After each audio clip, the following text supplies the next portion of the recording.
Jujutsu Kaisen fans, we need to talk about something that has been bothering me for quite a while now. And no, it's not the mangaka's obsession with drawing dicks. It's the fact that the most hyped fight in the series, Gojo vs Sukuna, was an absolute snooze fest. Yeah, I said it. The Battle of the Strongest was nothing but 15 straight chapters of asspulls, off-screen deaths, and fraud allegations. Let's break it down, starting with the endless domain.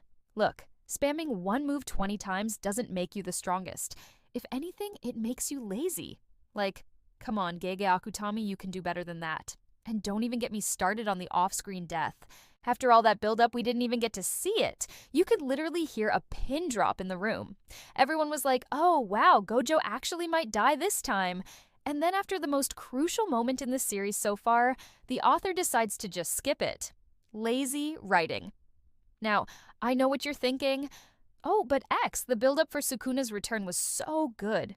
It was worth it. No, it wasn't. You can have amazing buildup, but if the payoff is lackluster, it doesn't mean anything. Think about Yuji vs. Mahito. The way that fight was written, the emotional weight it carried, the fantastic art, it was a masterpiece. But here we have the strongest Jujutsu sorcerer versus the embodiment of all evil spirits combined. And yet somehow that fight was more boring than watching paint dry. And don't even get me started on Sukuna's plot armor. It was thicker than Mahoraga's skin. Seriously, how did Gojo not notice that Sukuna was healing? Like, come on, he's literally glowing. It's not that hard to spot. And then, when Sukuna does his whole finger thing, Gojo just stands there like an idiot. Why doesn't he just erase him from existence? He literally has infinite void. It's not like it's gonna grow back or anything. Just erase it and be done with it. But let's talk about the elephant in the room, the scene in the afterlife. When Gojo gets sealed away for 20 years, we see a brief glimpse of heaven and hell. And guess who's chilling in the afterlife? Satoru Gojo.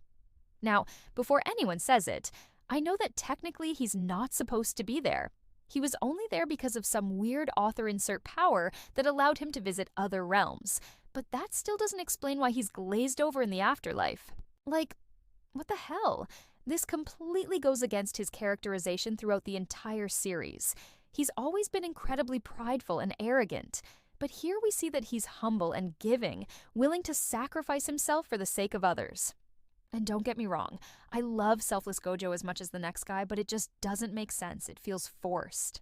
And if you're gonna force something into your story, at least make it a cool fight scene instead of having Gojo hold hands with strangers and cry. But perhaps the biggest problem with the Gojo vs Sukuna fight is that it had zero emotional weight.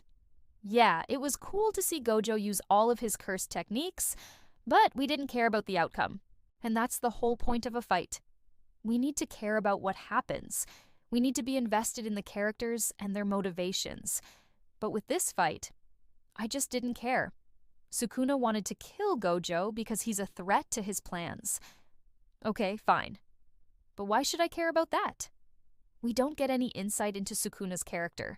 We don't learn anything new about his past or his motivations. And as for Gojo, well, he just stands there spamming his domain and occasionally getting hit by Sukuna's attacks. There's no real build-up to his techniques. There's no explanation of how they work or why they're effective. It's just kind of like he's just doing them because he feels like it. And that's not good enough. A fight needs stakes, it needs tension, it needs to make us care about what's happening, but most importantly, it needs to be earned. The hype for Gojo vs Sukuna was through the roof. Fans were going crazy over the prospect of seeing these two titans clash. But when it finally happened, it just kind of felt like a letdown. Don't get me wrong, the fight itself wasn't bad. It just didn't live up to the hype. And that's the worst thing you can say about a fight. But hey, what do I know? I'm just a lowly peasant. What do I know about writing amazing fight scenes? If you made it this far, please leave a comment down below. I would really appreciate it. Thank you for watching and have a good one.